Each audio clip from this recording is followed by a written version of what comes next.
What's up, guys? Welcome back to the Nerd Cave. Today I'm going to be giving you some good tips and tutorial of how to have a really good toy photography. So the people we're going to be taking a picture of today is Hero Killer Sane. I just reviewed him yesterday, so go ahead and check out my review on him on the channel.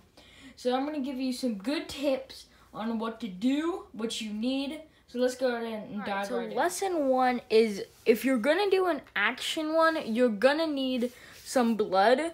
So most of this blood is from, if you go on Amazon or eBay, there is the Bag of Violence.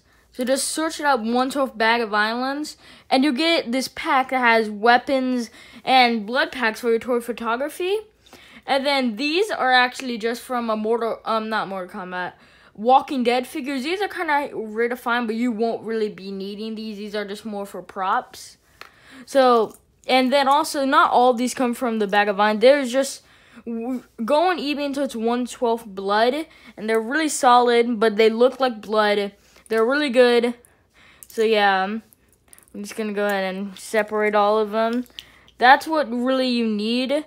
Unless if you do action toy photography, you know that blood would be pretty good. You have all sorts of kinds. You have the bullets, the splatter, the sword. So yeah, all types of good splatter. That is lesson 1. So lesson 2 is props. Basically, what you need is weapons that you're not going to use for your toy photography. You can kind of just hide them in there.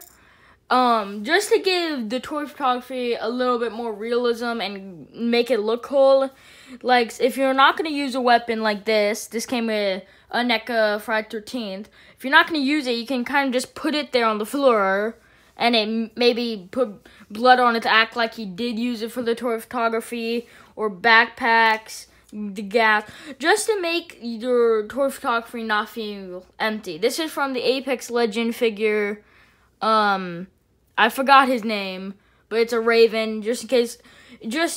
You don't want your toy photography to look boring. You gotta, like, make it look like there's a bunch of stuff there. Lesson 3 is to have backup people. So, again, if you're doing a violent people, get the figures that are kind of just backup people, for they can, like, get injured and all that. So, like, what you would do with the blood, we're gonna go back, and what you would do is you would sticky tack it. There's sticky tack. Obviously, you're gonna need new. And it would stick on, and it's like he just got shot. So, you need, depending on how many people you want in your toy photography, is just like random WWE Mattel wrestlers would work. It doesn't have to be, like, good figures, because most of the time they're gonna be on the floor. Doc.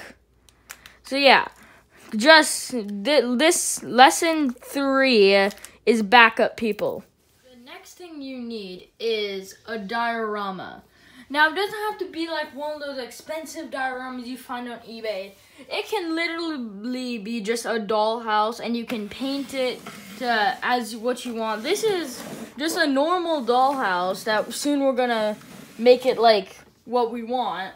But you don't have to have such a good diorama. You just basically a dollhouse or just a jail thing. Oh, move that out of the way. You can use jail, a prison cell, and just put black around on the back of it. So the lesson is just make sure no wall is showing on your toy photography. Make sure your diorama is fully covered of just it. So yeah, all that out of the way, let's get to the toy photography. We're going to the time lapse. This is the Batman Dawn of Justice Mattel playset. I use as a diorama. It's pretty big. I don't know how. It should be on eBay. Just wanted to make sure you guys. What I forgot to mention is, as you can see, it's dark. Always use a flashlight. Like, this is just an app I found that where it's not seen, just light it up with your tablet or whatever you see. It's just my tablet with some light, just to make no areas dark. That's the last tip. Now let's go into toy photography.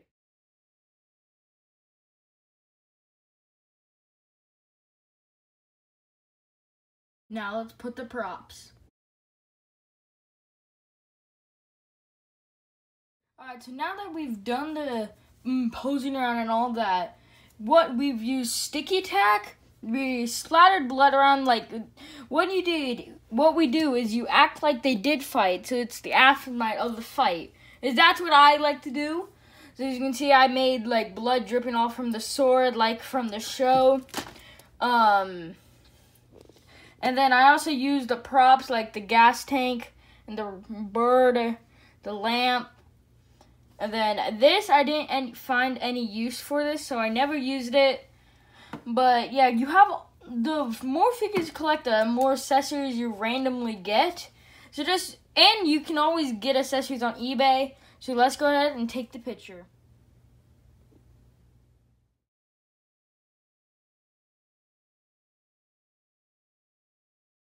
Alright, ladies and gentlemen, that was my little tutorial on how to make some really good toy photography.